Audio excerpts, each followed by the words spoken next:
Bonsoir. L'hôpital public est en crise. Services en sous-effectif, personnel soignant épuisé. Le déficit cumulé des 3 établissements, Pierre Zobda Kitman, Mangoville-Saint-Trinité, dépasse les 147 millions d'euros. La fusion annoncée sera-t-elle le traitement qui arrêtera cette hémorragie? Tentative de réponse dans ce numéro de Place Publique. Nous sommes au service SOS Main classé 9e au niveau national. Peut-être l'arbre qui cache la forêt, car la fermeture annoncée des urgences de Mangoville-Saint, le manque d'effectifs dans les autres services d'urgence crée une vive émotion et des mouvements d'humeur de plus en plus fréquents. Fabienne Léonce a enquêté sur ce mal qui ronge les personnels de santé publique.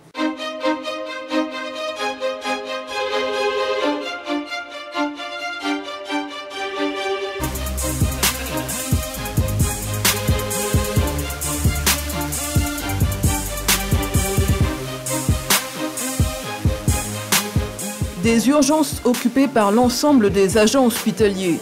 Le temps d'une matinée, ils ont pris la place des patients car eux aussi souffrent de malaise, de tension. Un personnel inquiet pris de vertige dans le tourbillon de la fusion. Nous sommes le 8 octobre. La semaine aux urgences de Mangoville-Saint commence par un débrayage. Médecins, syndicats, agents paramédicaux ont décidé de parler de leurs maux.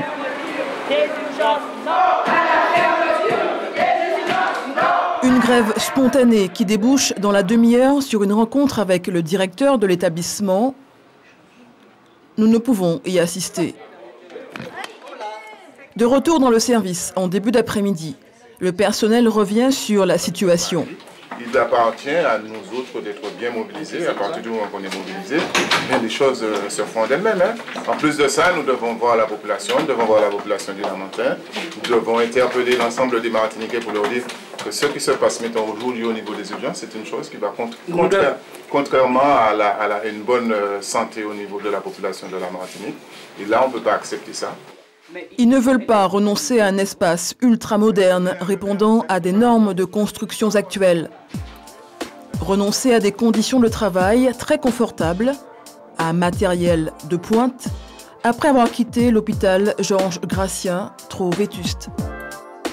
L'établissement de Mangoville-Saint a été inauguré il y a 1 an et demi, en mai 2011. Le personnel des urgences sera obligé de quitter les lieux. Ce qui est dommage, ça a été le manque de concertation, je veux dire, entre, je pense, les décisions prises par certains peut-être politiques, je veux dire, donc du département, à savoir qu'il y a quand même une fréquentation très importante au sein de Mangoville-Saint, et je ne pense pas que le CHU puisse absorber complètement toute la population qui sera en demande ultérieurement, je ne crois pas.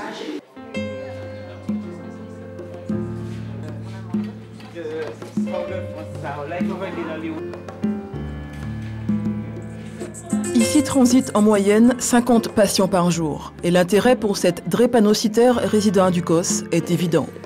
Le plus souvent, ça me prend à 3 h du matin. En général, c'est vers cette heure-là. Donc j'arrive, c'est tout de suite, c'est systématique. En fait, j'arrive, je n'ai pas à attendre en fait. Tandis que si c'est à la Ménard, je vais attendre 10 heures avant qu'on puisse me soigner. Donc, j'ai le temps de bien ressentir mes douleurs. Tandis que ici, non, le docteur, il arrive tout de suite. Il me demande qu'est-ce que j'ai pris comme médicament. Je dis ce que j'ai pris. Et, après, c'est morphine.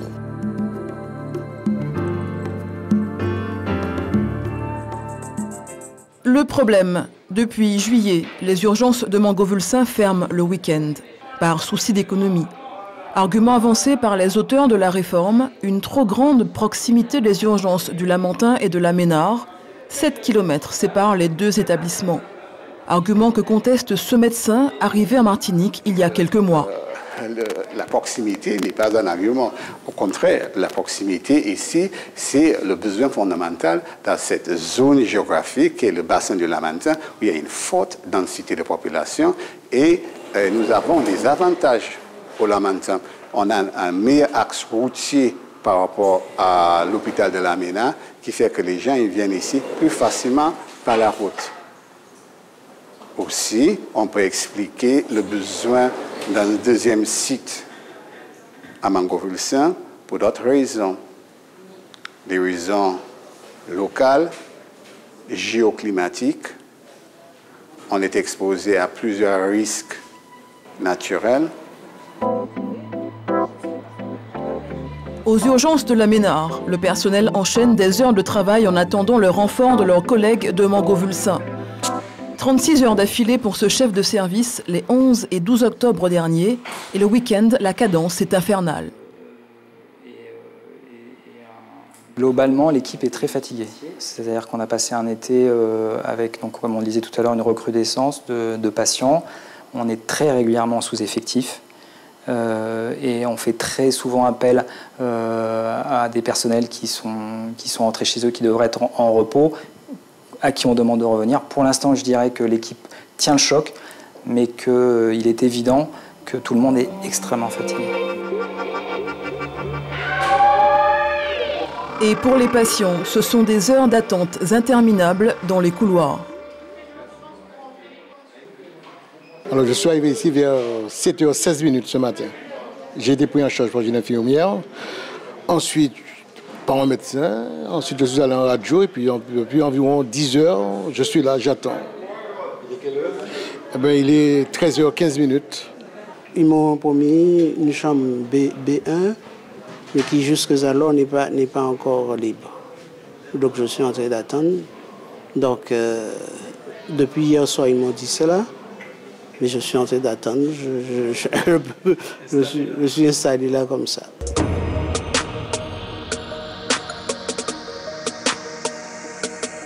À Trinité, ce n'est pas mieux. Le personnel est en sous-effectif chronique depuis mars.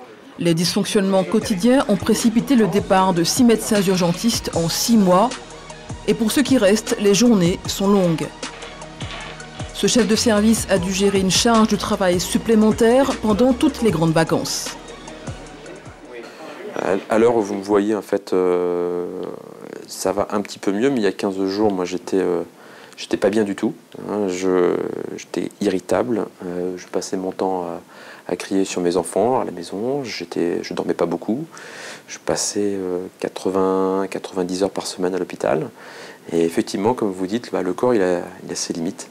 Il y a un moment où, à partir du moment où on s'est retrouvé en effectif vraiment plus restreint, ça n'a pas été de gaieté de cœur, mais avec mes collègues, on a décidé de se retrancher derrière nos statuts de professionnels. C'est-à-dire qu'en théorie, on n'est pas censé faire davantage que 48 heures par semaine. Et puis, donc on a rendu un planning avec des trous.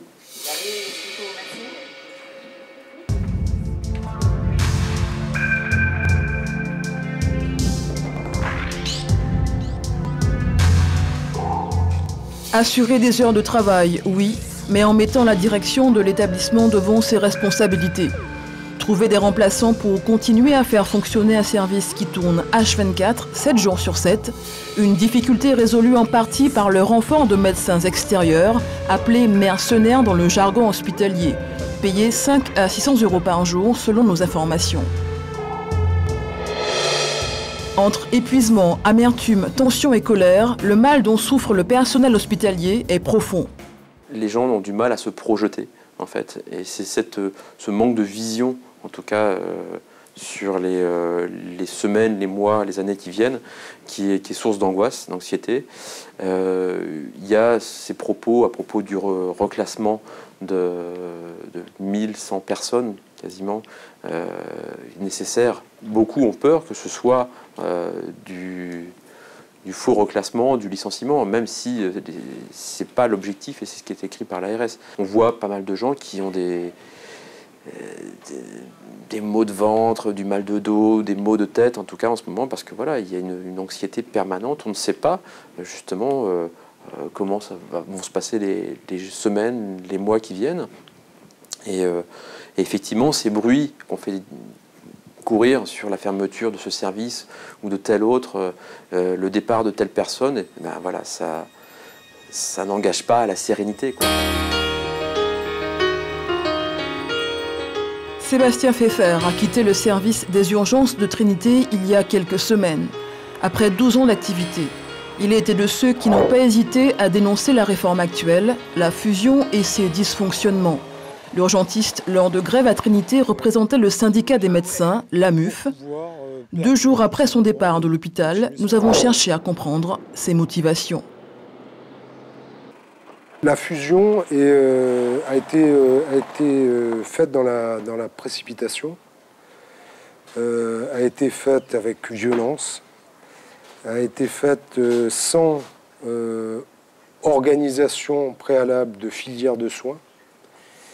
Et vous avez par exemple la fermeture des services de chirurgie sur Trinité, orthopédique et viscérale, qui nous impose de transférer tous les patients qui sont du ressort de la chirurgie orthopédique et viscérale sur le CHU La Ménard, que vous avez des patients qui sont conditionnés aux urgences de Trinité, qui vont attendre quelques heures une ambulance, parce qu'il y a une carence d'ambulance, qu'une fois que ces patients-là auront attendu quelques heures dans nos couloirs, ils vont de nouveau attendre dans les couloirs des urgences de La Ménard, qui sont saturés, et que cela crée une perte de chance pour les patients d'être pris en charge rapidement.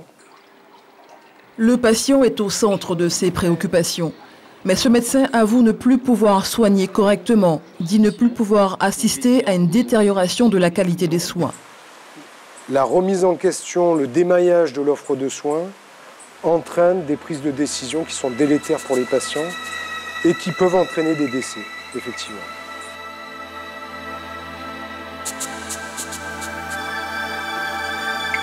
Autre départ remarqué, celui de l'ancien chef de service des Grands Brûlés. Service mis en place par ce médecin dès son arrivée dans le département en 91. Une filière largement reconnue aujourd'hui au niveau national, mais en interne, des défauts d'organisation, des difficultés entre services de réanimation, un manque de moyens humains et financiers ont eu raison de la motivation de Didier Château-Henry. La population était apparemment satisfaite de la qualité que nous offrions, mais nous n'étions plus en mesure d'apporter cette qualité. Et plusieurs paramètres peuvent expliquer cela, le praticien que je suis, mais l'ensemble, je veux dire, de la communauté hospitalière, peut-être médicale et administrative, en effet, n'a pas su, je pense, donner toutes les chances à ce centre pour survivre. En quittant cette activité, je centre le débat sur le patient, sur la filière. C'est une démarche réellement professionnelle. Si je n'ai pas pu arriver à sensibiliser l'ensemble de la communauté hospitalière, peut-être qu'en faisant cet acte-là, celle-ci s'intéressera à la chaise vide qu'il va avoir.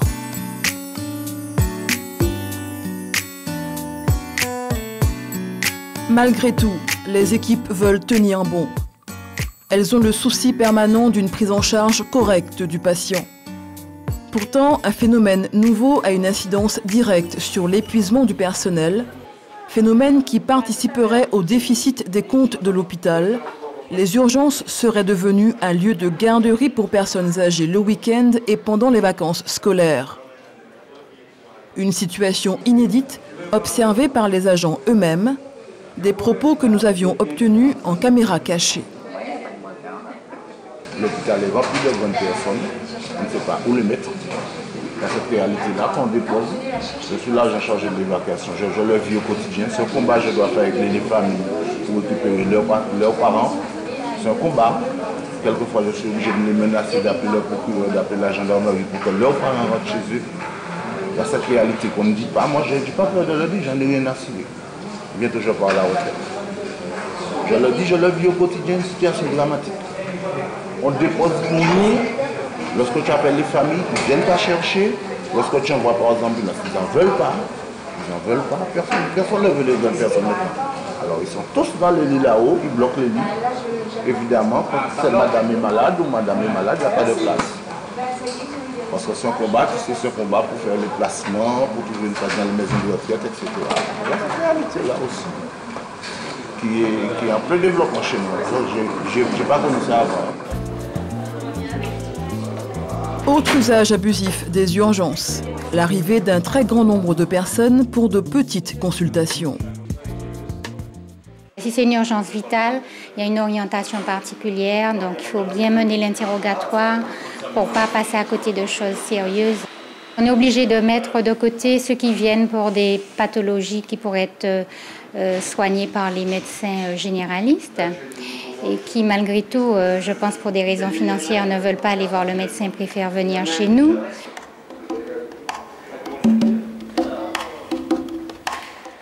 Les urgences révèlent la complexité d'un système qui doit à la fois assurer un service de soins à la population dans des conditions souvent délicates, gérer une masse salariale importante, des moyens techniques coûteux, des filières en doublon, tout en tenant compte d'un déficit historique dans un contexte de réforme nécessaire. La fusion prend effet en janvier 2013. C'est la solution mise en place par les établissements pour sortir de cette situation de crise. Mais elle oppose radicalement direction et syndicats. Richard Cambas est directeur par intérim de l'hôpital de Trinité depuis 2006.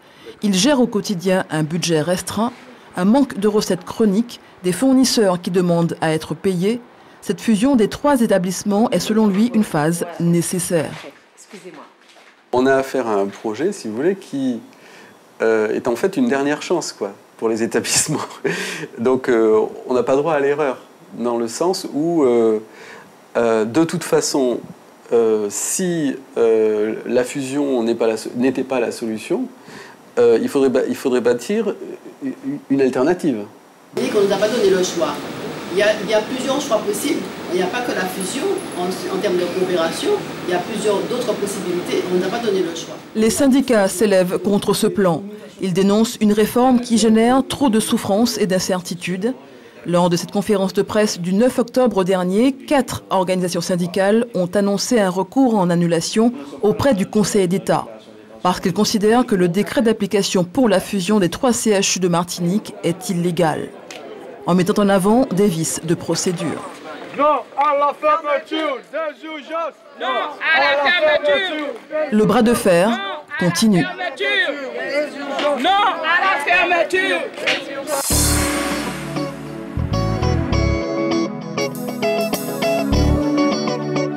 À l'hôpital Pierre Zobda Kitman, nous sommes sur la drop zone, la zone de sécurité, en français, l'hélistation. En notre compagnie, Ghislaine Joachim-Arnaud, vous êtes déléguée syndicale CGTM Santé. Oui. Madame Joachim-Arnaud, comme les 4 autres organisations syndicales, vous n'avez pas adhéré à cette annonce de recours en annulation du Conseil d'État. Est-ce que ça veut dire que dans l'intersyndical, vous avez du mal à vous entendre ? Non, c'est la preuve qu'au niveau de l'intersyndical, des syndicats de la santé, nous avons des fois des positions différentes. Et en l'occurrence, nous n'avons pas décidé de participer à ce recours au Conseil d'État. Pourquoi ?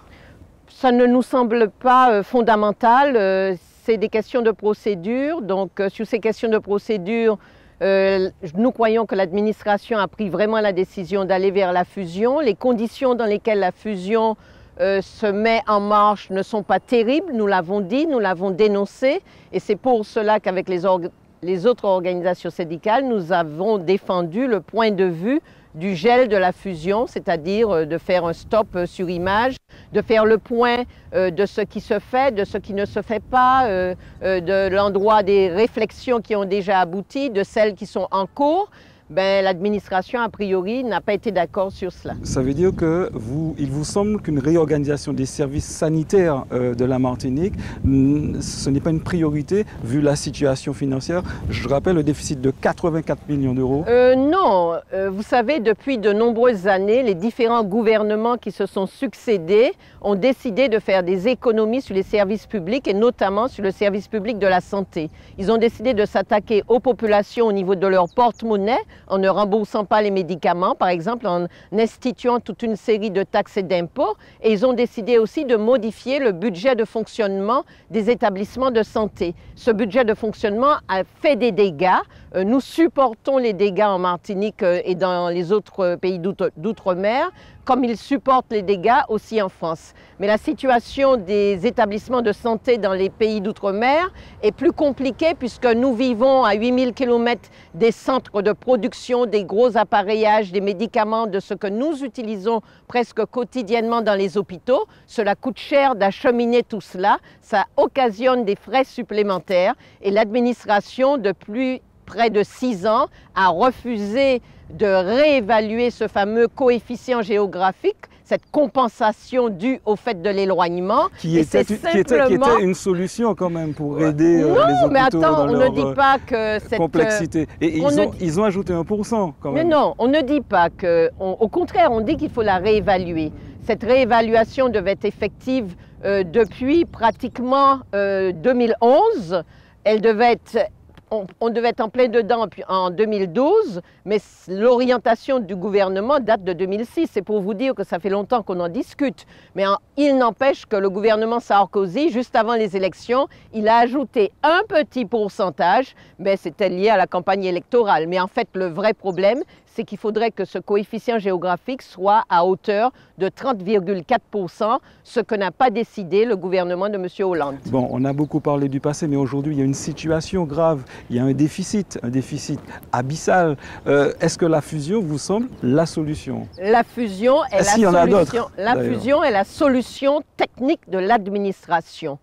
Mais qu'on fusionne ou qu'on ne fusionne pas, le déficit des différents établissements demeure. 145 millions le déficit de chaque établissement demeure. Quand on additionne, ça fait 147 millions. Et quand on additionne toutes les dettes de tous les hôpitaux concernés par cette fusion, ça fait 353 millions d'euros. Donc ce sont des sommes importantes, mais ce sont des sommes importantes et relatives quand on regarde comment le gouvernement réagit par rapport à d'autres problématiques économiques. Eh bien, cette semaine, il n'empêche que pour PSA, l'établissement financier de PSA a des difficultés.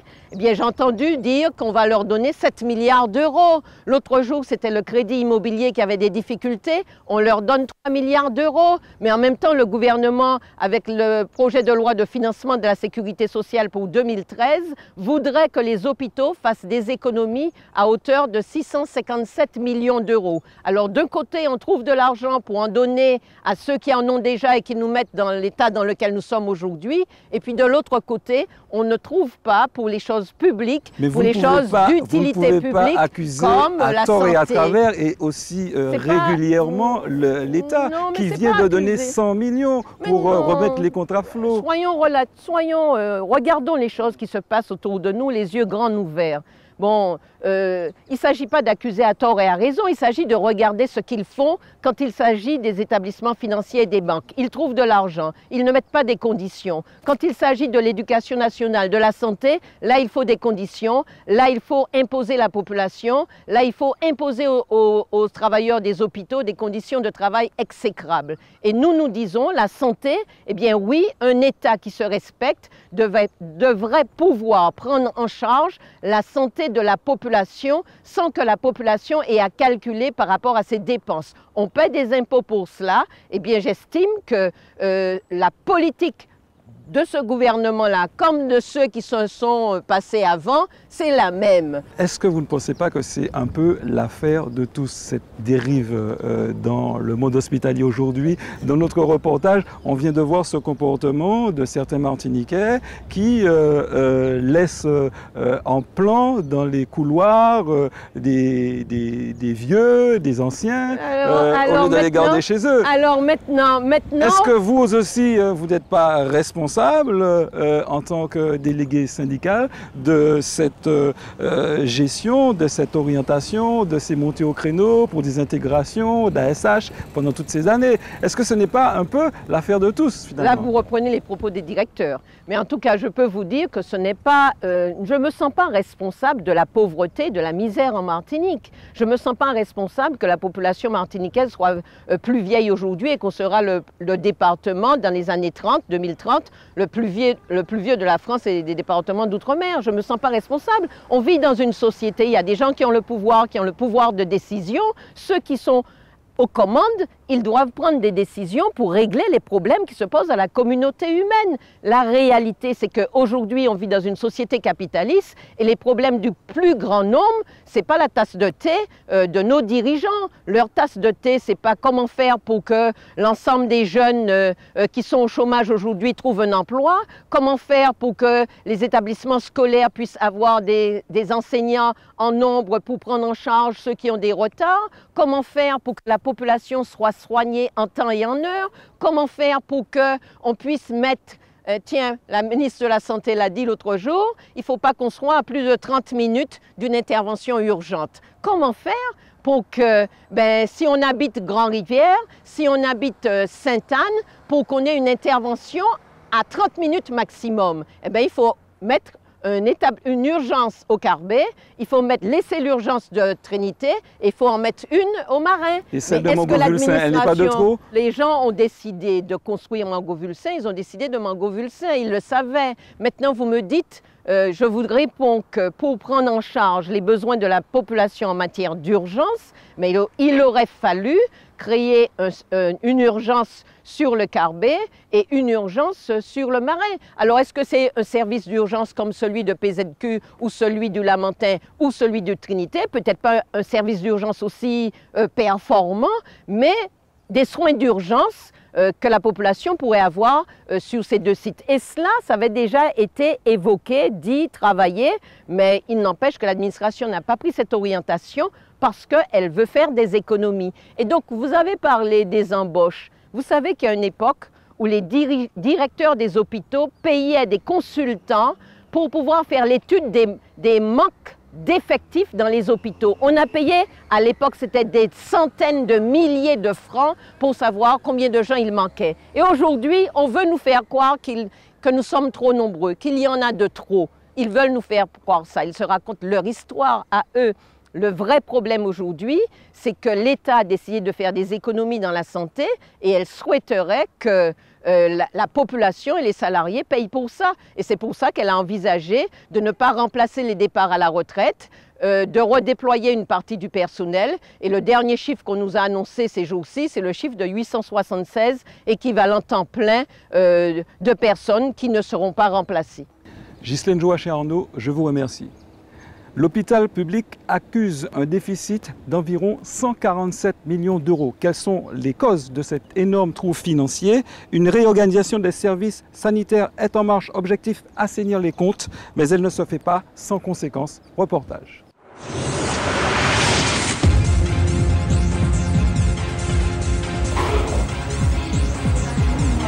Je vais mettre un possible.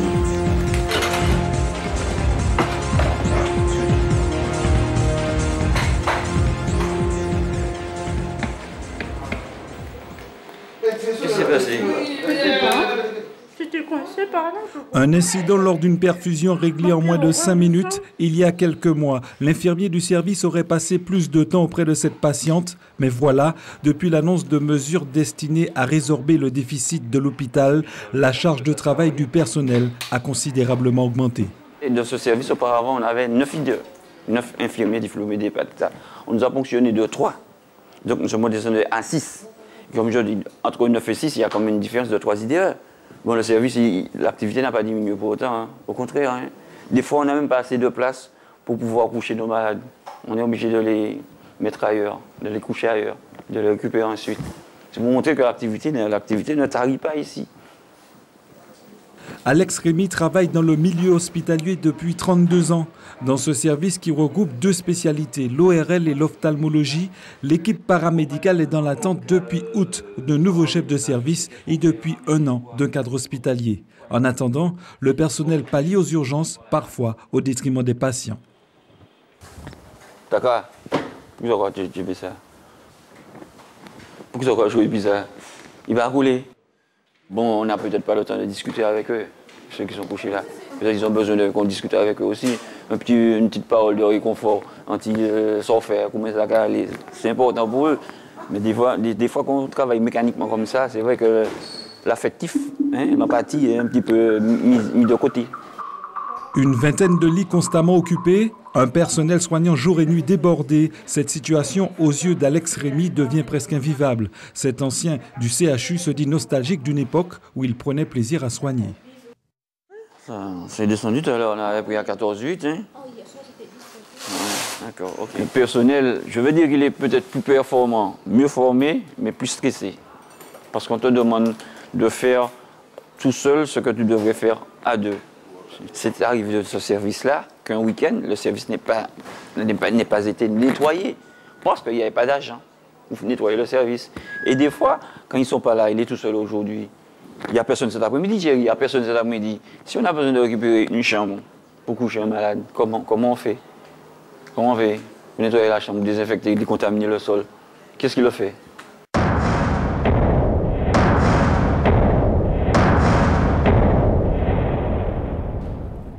Moins de personnel impliqué dans le nettoyage entraîne une dégradation de l'hygiène, un risque plus accru d'attraper des microbes et de contracter une maladie nosocomiale.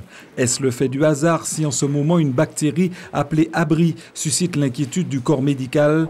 Dans ce courrier, une organisation syndicale alerte le préfet de Martinique sur la présence de germes dans l'établissement. Les chambres des patients ne sont pas nettoyées quotidiennement, ce qui pourrait avoir pour conséquence une prolifération de germes. Nous avons pu noter une très nette augmentation du nombre de patients atteints d'infections nosocomiales. Les espaces dédiés aux soins sont-ils suffisamment désinfectés? Thierry Bolivar fait partie depuis 9 ans du personnel du CHU. Cet agent hospitalier confirme le manque de personnel affecté aux tâches de nettoyage. Nous sommes débordés, mais c'est le fait qu'il manque du personnel. Comment se retrouve seul pour faire tout le service? Il faut des fois courir pour emmener des patients descendre et bon, c'est un petit peu pas avoir ça. Et donc il arrive évidemment que c'est... Qu'il n'y ait personne aussi. Comme cet après-midi, il n'y a personne cet après-midi. Madame Gibson, on va nettoyer le écoutoir. En ophtalmologie, l'effectif a été réduit de moitié. Une politique de non-remplacement du personnel qui s'applique dans tous les services. Des économies à tout prix, à tous les étages, sans exception. Le déficit du CHU est sans précédent, 84 millions d'euros. Selon le directeur du centre hospitalier Pierre Zobda-Kitman, la masse salariale trop importante a largement contribué à atteindre la zone rouge. Vous savez, nous avons un surcroît de personnel qui est évalué autour d'un millier de personnes, sur 6 000 agents à peu près. Parce que le déficit, il vient bien de quelque part. Comme on dit communément, quand il y a un trou, il y a un tas. Donc quelque part, nous avons effectivement un surcroît de personnel, il nous faut régler ce problème. Bon. C'est vrai que dans un contexte comme celui-là, il paraît difficile de pouvoir justifier des embauches complémentaires. Notre idée, c'est qu'effectivement, des besoins se font sentir dans tel ou tel secteur en fonction de l'absentéisme ou de tel ou tel coup de feu en termes d'activité. Il faut que nous puissions redéployer du personnel vers les secteurs où il y a une activité moindre. Ce redéploiement des personnels se fait dans le cadre d'une fusion entre les 3 établissements de santé Trinité, Mangovulsin et Pierre Zobda-Kitman. Mais cette ultime stratégie, destinée à sauver l'hôpital public, ne se fera pas sans dommages collatéraux. 700 salariés faisant partie de l'effectif temps plein des 3 structures risquent de faire les frais de cette mesure.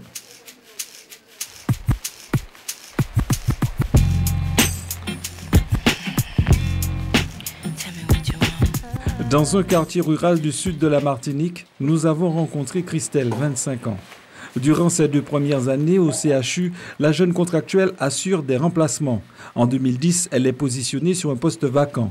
Mais en juin 2012, elle est contrainte de s'absenter pour raison de maternité. À la fin de sa grossesse, Christelle doit retrouver son emploi.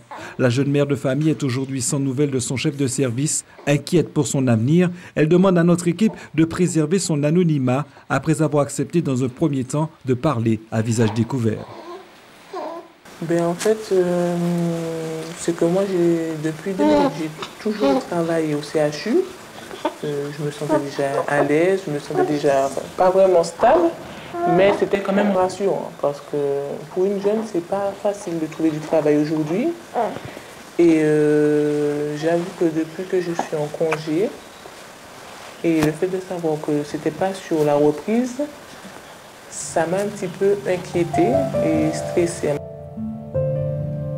L'inquiétude de Christelle est d'autant plus grande que l'entreprise de son compagnon a également subi il y a quelque temps une vague de licenciements. Depuis l'arrivée de son bébé, la jeune fille a emprunté à sa banque pour aménager un bas de villa, sans compter un remboursement de prêt pour sa voiture. Ne plus travailler pour Christelle serait synonyme de catastrophe. Je viens d'avoir un bébé et lui aussi, il faut que je commence à construire son avenir. Donc le travail pour moi, c'est très très très important.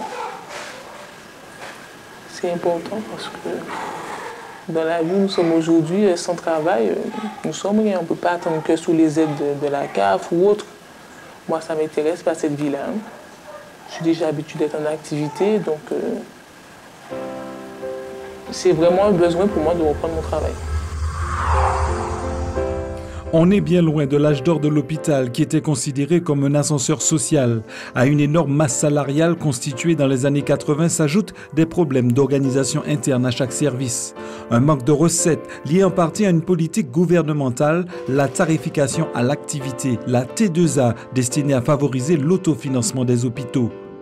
À la liste des erreurs du passé figure également la mauvaise prise en compte des surcoûts liés entre autres à des activités trop peu rentables. Aujourd'hui, le déficit comptable cumulé des 3 établissements de santé est de 147 millions d'euros. Mon problème, c'est qu'aujourd'hui, je n'ai pas les moyens de payer ce personnel au-delà du 30 septembre. À partir du 1er octobre, je paie à crédit. Vous comprenez? J'ai des fournisseurs en Martinique, des chefs d'entreprise qui emploient du monde et qui tous les jours me téléphonent en me disant « Monsieur, vous me devez 400 000 euros, vous me devez 800 000 euros, vous me devez 1 200 000 euros. Je vais être obligé de mettre la clé sous la porte. » Ça, c'est des réalités.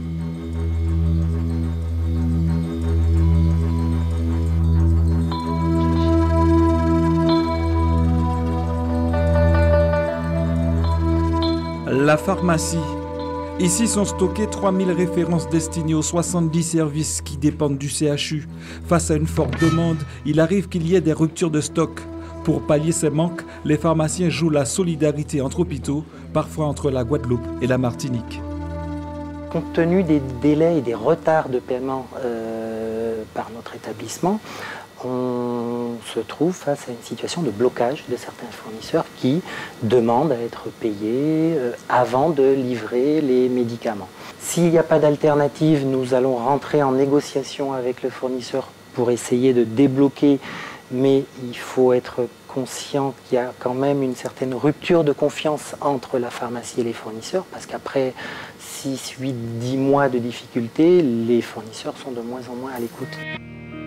La pharmacie affiche à elle seule un budget de fonctionnement annuel de 41 millions d'euros, soit environ 10% du budget global du centre hospitalier. Entre les transports et le stockage, les coûts sont plus élevés comparés aux pharmacies situées dans les CHU de l'Hexagone. L'approvisionnement se fait prioritairement par voie maritime, avec des délais moyens de livraison de 6 à 8 semaines, pour des raisons économiques, pour diminuer le coût, les frais d'approche.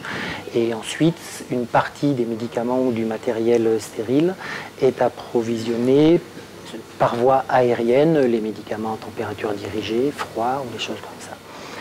Donc déjà, sur cet aspect approvisionnement, on a des délais importants de livraison qui font qu'on ne fonctionne pas comme une pharmacie de métropole. Le coefficient géographique est un mécanisme appliqué dans les DOM destiné à compenser les surcoûts immobiliers, salariaux et fiscaux, ainsi que les charges liées à l'éloignement. Dans un débat relatif à l'hôpital public datant du 1er octobre 2012, Serge Larcher, lors d'une intervention au Sénat, dénonce ce dispositif. Le sénateur de préciser qu'il est de 26% dans les îles, alors que les surcoûts sont supérieurs à 30%. La fusion est-elle susceptible de guérir l'hôpital de tous ses maux? Une course contre la montre est engagée pour que la thérapie annoncée soit effective au 1er janvier 2013. Côté syndicat, c'est sur la manière de mener ce projet que les points de vue diffèrent. Nous, ce que nous pensons, c'est que très probablement une réorganisation sanitaire sur l'ensemble de la Martinique est nécessaire, ne serait-ce que dans le cadre des bilans financiers qu'on nous a présentés, mais très certainement pas de façon aussi précipitée. Il est extrêmement nécessaire de pouvoir avoir d'un côté une vraie analyse des besoins sanitaires adaptés aux régions, le Nord, le centre, le sud, et d'adapter donc à ces besoins l'offre de soins.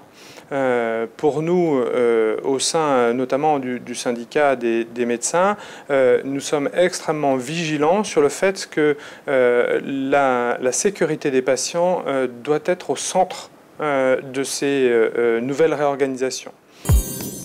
100 millions d'euros ont été injectés par l'État pour que l'hôpital sorte la tête de l'eau.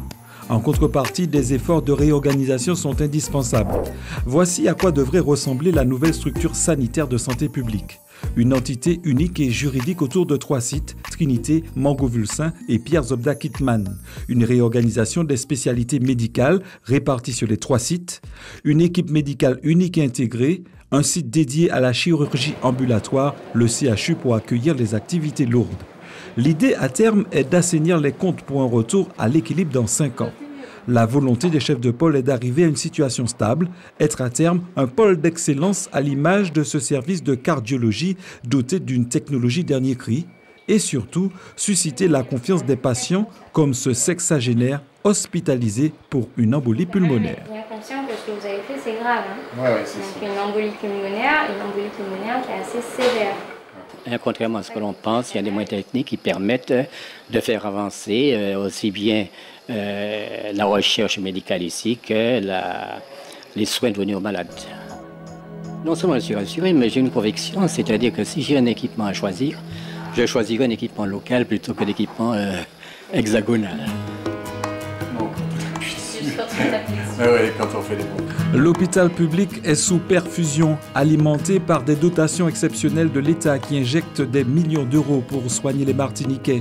Une situation qui ne peut durer. Dans ce contexte de crise, n'est-il pas urgent que la population prenne la mesure de l'enjeu? La situation de l'hôpital public n'est-elle pas l'affaire de tous?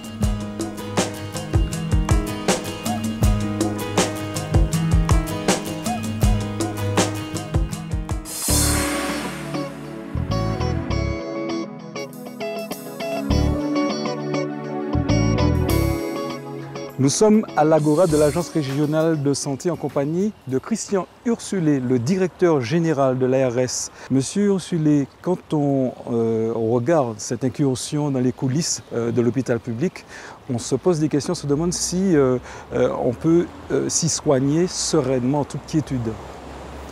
Écoutez, c'est très simple quand même. L'hôpital public à la Martinique va mal, va très très mal, c'est évident. Mais tout en allant mal, il a un niveau de soins que nous envient tous les autres pays de la Caraïbe qui viennent se soigner ici. Donc il faut relativiser les choses. La question c'est pourquoi il va mal. Il va mal pour plusieurs raisons, mais dont une qui est essentielle, c'est qu'il est en faillite aujourd'hui. Je répète, l'hôpital public est en faillite aujourd'hui. Et toute la question est comment sortir de la faillite qui fait qu'au quotidien, il manque du personnel. Il manque du personnel auprès des patients. Il manque des moyens pour soigner les malades martiniquais. Et nous, toute notre politique vise à faire qu'il y a à peu près 600 millions d'euros pour soigner les malades martiniquais. Nous voulons que tous ces 600 millions d'euros, jusqu'au dernier centime, soient mis strictement au service des patients martiniquais.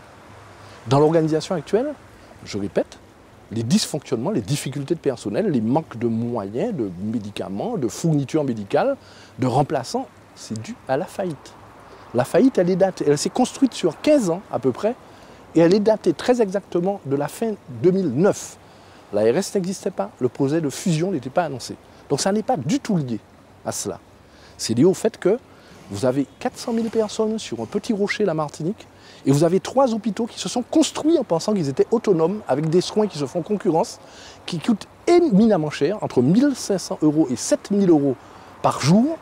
Et donc, sur un petit territoire comme ça, il faut organiser les choses pour qu'elles soient rationnelles, pour que l'un aide l'autre et pas le contraire. Et c'est tout ce qui s'est passé, c'est le contraire.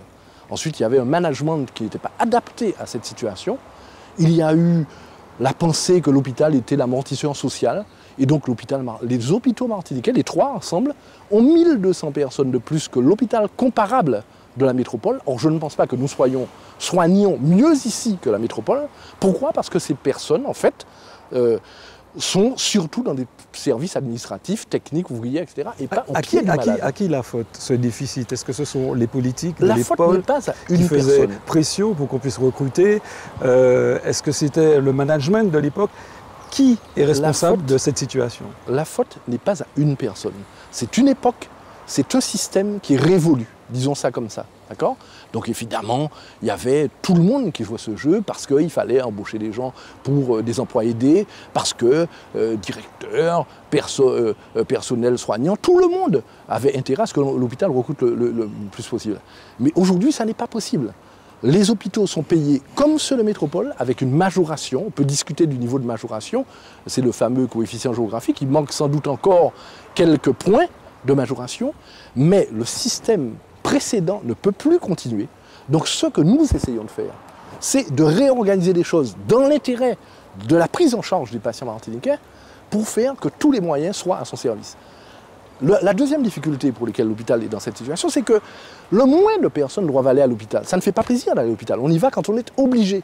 Donc il fallait autour, avant l'hôpital et après l'hôpital, mettre en place une série de structures qui n'ont pas été mises en place lorsqu'on avait les moyens de le faire. Et comme il aurait fallu le faire, c'est d'abord beaucoup développer la prévention, la promotion, l'éducation de la population aux soins. C'est ensuite tout le dispositif des maisons médicales de garde pour essayer d'éviter de passer ce temps d'attente aux urgences hospitalières, d'accord ?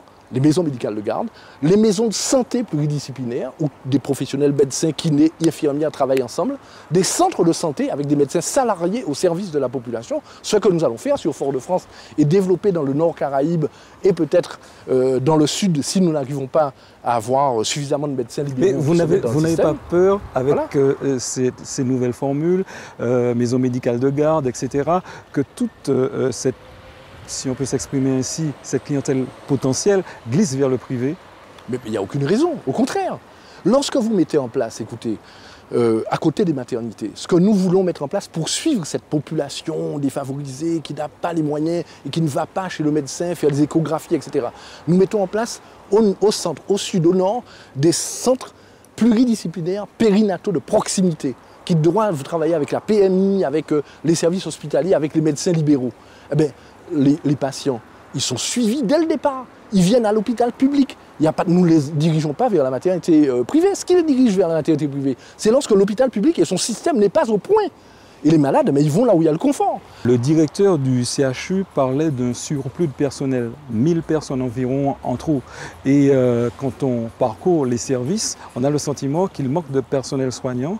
Où est le problème? Mais écoutez, c'est une contradiction, mais qui n'est qu'apparente. Parce que tout le monde a raison. Je répète, lorsque vous prenez l'hôpital martiniquais fusionné, les trois, Fort-de-France, Saint-Martin-Trinité, vous le comparez à des CHU importants, mais moyens en métropole, Poitiers, Angers, des établissements de ce genre. Il y a ici 1200 personnes de plus qu'en métropole. Or, la Martinique ne soigne pas mieux que la métropole. Or, vous avez raison, le personnel, lorsqu'il le dit, il a raison. Dans les services, le personnel souffre. Qu'est-ce qui se passe? C'est qu'au fil des années, le personnel qui a été en majorité recruté, en excédent, si vous voulez, recruté, est dans des services qui ne sont pas au pied du malade. Ce qui fait que le personnel au pied du malade, le personnel soignant, a raison de dire « mais nous on souffre, on n'a pas, il nous manque des gens ». Donc il est fatigué, il est malade, il est déprimé, etc. Et il se met en maladie, il est en maladie aussi. Est-ce que vous voyez? Donc il manque de plus en plus de personnes et on ne trouve pas sur le terrain des gens pour les remplacer. Il faut des années pour former le personnel soignant. Donc nous sommes dans un cercle vicieux qui fait que le malade est mal soigné, que le personnel souffre, parce que, pour vous donner un chiffre, sur le CHU de Fort-de-France, je ne parle même pas du Lamentin et de Trinité ajouté, il y a 400 ETP, 400 équivalents temps plein, 400 personnes, du 1er janvier au 31 décembre, qui sont en arrêt maladie.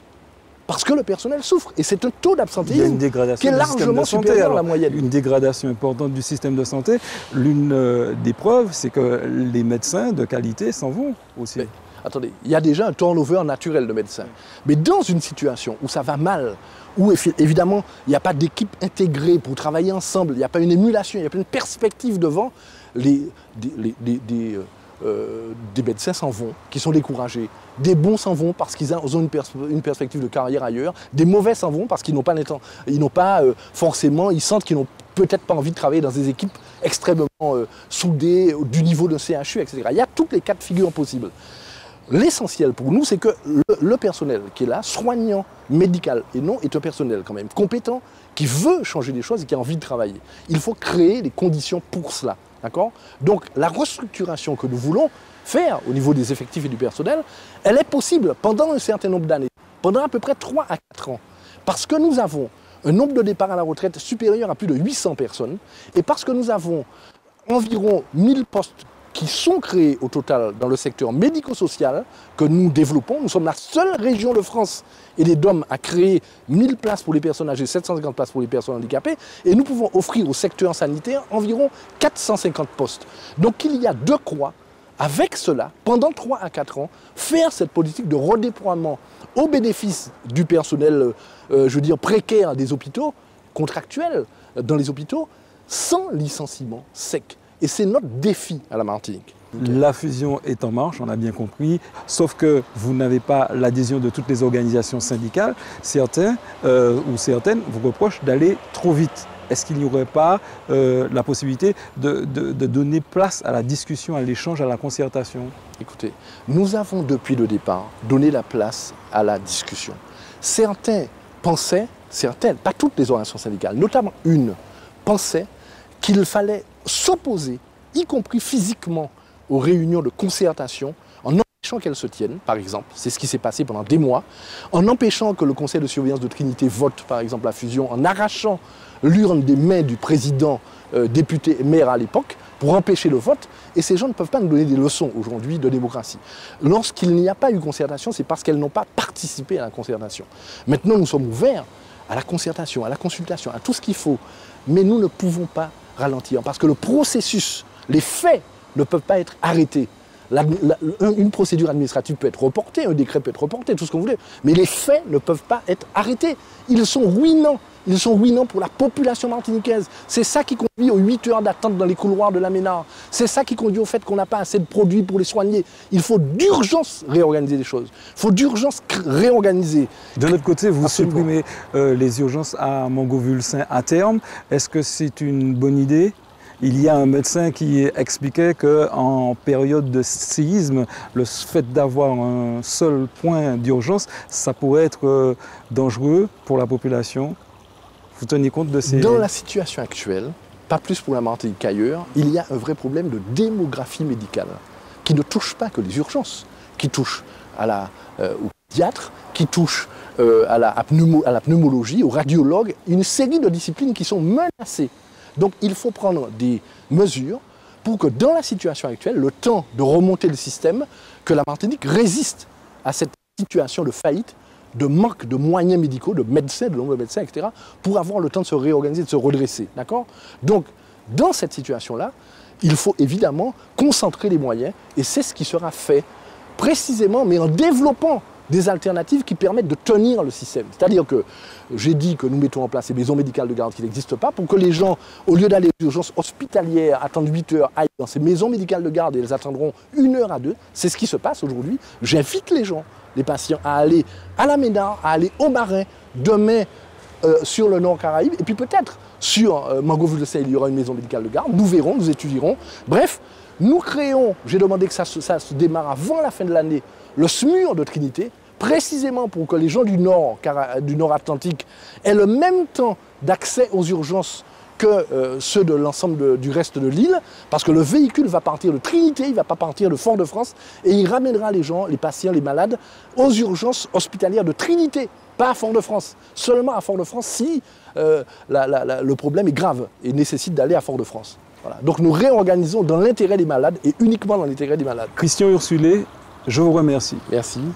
Voilà, cette émission touche à sa fin. Le débat continue sur le site de Martinique Première et sur la page Facebook de Place Publique. Merci à tous ceux qui ont participé à cette émission et bonne fin de soirée sur notre antenne.